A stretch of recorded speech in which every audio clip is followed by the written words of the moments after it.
नमस्कार दोस्तों, ऐसे अभ्यर्थी जिन्होंने 10th 12th या फिर ग्रेजुएशन किया हो और वो अभी भी गवर्नमेंट जॉब की तलाश कर रहे हैं, तो फॉरेस्ट रिसर्च इंस्टीट्यूट के द्वारा उनके लिए बहुत ही बढ़िया नोटिफिकेशन जारी कर दिया गया है, जिससे कि वह अपनी गवर्नमेंट जॉब के सपना पूरा कर सकते हैं। तो जानते हैं नोटिफिकेशन की पूरी डिटेल्स इस वीडियो के अंदर। बने रहिए वीडियो के अंत तक। मेरा नाम है संतोष कुमार और आप देख रहे हैं संतोष फॉर्म गाइड।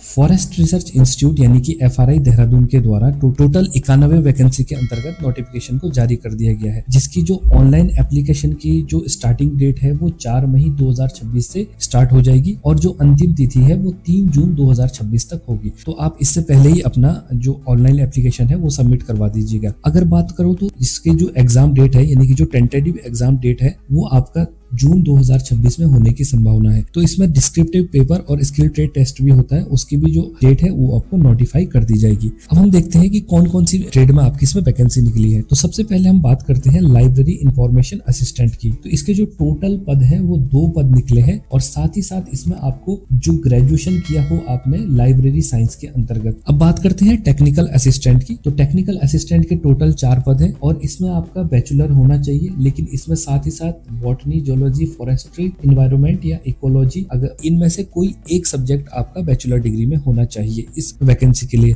अब बात करते हैं अगली वैकेंसी की, जो है स्टेनोग्राफर ग्रेड 2 की। तो इसके टोटल 2 पद है। इसके लिए आपका 12th होना चाहिए किसी भी गवर्नमेंट रिकॉग्नाइज्ड बोर्ड के द्वारा। जो साथ ही साथ आपकी मिनिमम स्पीड है 80 वर्ड पर मिनट होनी चाहिए, यानी कि आपने स्टेनोग्राफर का कोर्स किया हो। अगर बात करते हैं हम अगली वैकेंसी की, वो है टेक्नीशियन यानी कि फील्ड या फिर लैब के रिसर्चर की होगी। तो टोटल इसमें 11 वैकेंसी है। इस वैकेंसी के लिए आपने 12th किया हो और 12th में आपके मिनिमम 60% होने चाहिए। अब बात करते हैं स्टोर कीपर की। तो स्टोर कीपर के लिए आपके पास टोटल जो पदों की संख्या है वो है 3 और इसके लिए भी आपने क्या है गवर्नमेंट रिकॉग्नाइज्ड बोर्ड के द्वारा 12th पास किया हो। अगर बात करते हैं हम टेक्नीशियन मेंटेनेंस की, तो टेक्नीशियन मेंटेनेंस के आपके टोटल 9 पद है। अब इसमें जो अलग अलग ट्रेड के अंतर्गत ये पद है, जो कि IT के अंतर्गत 1 पद है, कारपेंटर के आपके 2 पद हैं और जो पंप ऑपरेटर के हैं उसके लिए भी 2 पद हैं और प्लम्बर के आपके पास टोटल 2 पद हैं और इलेक्ट्रिशियन के टोटल 2 पद है। तो इस हिसाब से आपके पास टेक्नीशियन मेंटेनेंस के टोटल 9 पद होंगे। तो इसके आपका एक तो 10th किया हो और साथ ही साथ आपका जो रिलेवेंट पोस्ट है उसके अंतर्गत आपके पास सर्टिफिकेट होना जरूरी है। तो लोअर डिवीजन क्लर्क के जो टोटल है वो 8 पद है और इसके लिए आपके पास 12th होना जरूरी है और आपकी जो टाइपिंग स्पीड है वो 35 वर्ड पर मिनट होनी चाहिए, तभी आप इसके लिए अप्लाई करवा सकते हैं। ठीक है। अगर जो अगली वैकेंसी की हम बात करते हैं वो है फॉरेस्ट गार्ड की। तो फॉरेस्ट गार्ड की इसमें टोटल 7 वैकेंसी निकली है। फॉरेस्ट गार्ड के लिए आपके पास 12th पास होना चाहिए साइंस ट्रेड से। तो इसमें आपका फिजिकल स्टैंडर्ड भी होगा, जो कि अगर हम मैन की बात करते हैं तो आपको 4 घंटे में 25 किलोमीटर वॉक करनी है। साथ ही साथ आपकी मिनिमम 165 सेंटीमीटर हाइट होनी चाहिए और चेस्ट की बात करते हैं तो उसमें 79 सेंटीमीटर आपकी चेस्ट होनी चाहिए विदाउट एक्सपेंशन और एक्सपेंशन करने के बाद 84 सेंटीमीटर होनी चाहिए। अगर हम वुमन की बात करते हैं तो वुमन के लिए 14 किलोमीटर उन्होंने रेस करनी है 4 घंटे के अंतर्गत और जो मिनिमम हाइट है वो 150 सेंटीमीटर होनी चाहिए। ठीक है।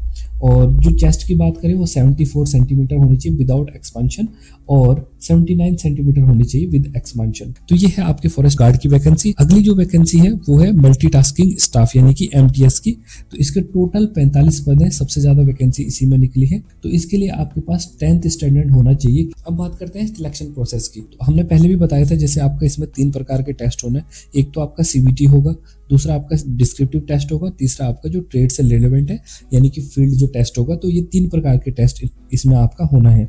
अगर बात करते हैं हम CBT टेस्ट की, तो जो टेक्नीशियन फील्ड या रिसर्च है और जो मेंटेनेंस है उन दोनों का एग्जाम लगभग सेम ही होना है। तो जो बेसिक साइंस है उसमें 20 नंबर की आएगी, अर्थमेटिक 20 नंबर का होगा, मेंटल एबिलिटी नंबर यानी कि रीजनिंग 20 नंबर की होगी और जनरल अवेयरनेस आपका 20 नंबर का होगा और साथ ही साथ जनरल इंग्लिश आपकी 20 नंबर की होगी। अगर हम बात करते हैं जो टेक्नीशियन असिस्टेंट है तो उसके लिए आपके पास जो रिलेवेंट सब्जेक्ट है वो 40 नंबर का आएगा और साथ ही साथ अर्थमेटिक 20 नंबर की होगी, जनरल अवेयरनेस होगा इसमें आपके पास 20 नंबर का और इंग्लिश होगी जनरल साइंस और ये आपके 20 नंबर की होगी। ठीक है।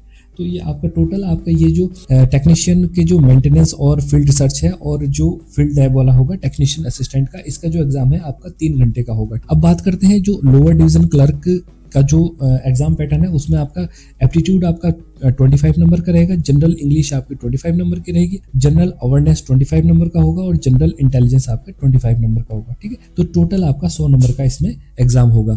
अगर हम बात करते हैं फॉरेस्ट गार्ड का जो एग्जाम पैटर्न है वो क्या है, तो इसमें बेसिक साइंस आएगी आपकी 40 नंबर की और रीजनिंग आपका 25 नंबर का होगा और जनरल अवेयरनेस 25 नंबर का होगा और इंग्लिश जो है आपके 10 नंबर का होगा और जो ये एग्जाम है 2 घंटे का होगा आपका। ठीक है, अगर हम बात करते हैं स्टेनो ग्रेड सेकंड के जो सिलेबस रहेगा उसमें क्या होगा, इसमें सबसे पहले आपके पास जनरल इंग्लिश आएगी 50 नंबर की और जनरल जो रीजनिंग है वो 25 नंबर का होगा, जनरल अवेयरनेस आपका 25 नंबर का होगा। अगर हम स्टोर कीपर के सिलेबस की बात करते हैं तो एप्टीट्यूड 25 नंबर का, जनरल अवेयरनेस 25 नंबर की, जनरल इंटेलिजेंस 25 नंबर का और जनरल लैंग्वेज जो आपका 25 नंबर की रहेगी। अगर हम लाइब्रेरी इंफॉर्मेशन असिस्टेंट की बात करते हैं तो सर आपका जो रिलेवेंट फील्ड है इसमें आपके 40 नंबर के क्वेश्चंस आएंगे और जनरल अवेयरनेस के इसमें 20 नंबर का होगा और साथ ही साथ इसमें बेसिक जो अर्थमेटिक होगी वो 20 नंबर की होगी और इसमें जो इंग्लिश है वो भी आपका 20 नंबर का होगा। अब बात करते हैं एमटीएस सिलेबस की, तो एमटीएस में आपका न्यूमेरिकल जो एप्टीट्यूड है वो 25 नंबर का होगा और साथ ही साथ आपका जनरल अवेयरनेस 25 नंबर का होगा और इसमें जो रीजनिंग है वो भी 25 नंबर की होगी और जो जनरल इंग्लिश है वो भी आपका 25 नंबर की। तो इस तरीके से आपका क्या है टोटल ये सिलेबस है और तो आप इस तरीके से तैयारी कर लीजिएगा। अब क्या है, जो भी आपका सिलेक्शन जिसका CBT 1 में हो जाता है, CBT 1 में जो शॉर्टलिस्ट कैंडिडेट होंगे उसके 5 टाइम्स जो कैंडिडेट है वो आपका डिस्क्रिप्टिव टेस्ट के लिए बुलाया जाएगा। अब डिस्क्रिप्टिव टेस्ट में आपका ऐसे लिखना होगा आपको 300 वर्ड्स का और एक एप्लीकेशन आपको लिखनी होगी, तो ये 25 नंबर के रहेंगे, यानी कि टोटल 50 नंबर का है। तो डिस्क्रिप्टिव टेस्ट में आपको मिनिमम 50% ही लाना होगा। अगर आपके 50% से कम आते हैं तो आप डिस्क्वालीफाई कर दिए जाओगे इससे। अगर हम बात करते हैं आगे, यानी कि एज रिलैक्सेशन कैसे होगा, जो भी आपको गवर्नमेंट से छूट मिलती है उस हिसाब से रिलैक्सेशन इसमें भी आपको देखने को मिलेगा। ठीक है, यानी कि जो SC और ST कैंडिडेट्स के लिए 5 ईयर का होगा और OBC कैंडिडेट्स के लिए इसमें 3 ईयर एज रिलैक्सेशन मिलेगा। ठीक है, अब बात करते हैं कि इसमें टोटल आपकी इस एप्लीकेशन को ऑनलाइन अप्लाई करने के लिए आपकी इसमें फीस कितनी होगी। तो इसमें एग्जामिनेशन फीस टोटल 1500 है जनरल, OBC और EWS के लिए और 700 रुपये रहेगी फीमेल SC ST और PWD के लिए। ठीक है, तो इसमें आप अपना फॉर्म अप्लाई करवा सकते हैं सारे के सारे। तो आज की वीडियो में हम इतना ही देखते हैं, मिलते हैं आपको नेक्स्ट वीडियो में। वीडियो अगर अच्छी लगी हो तो लाइक, कमेंट और सब्सक्राइब जरूर करिएगा। धन्यवाद।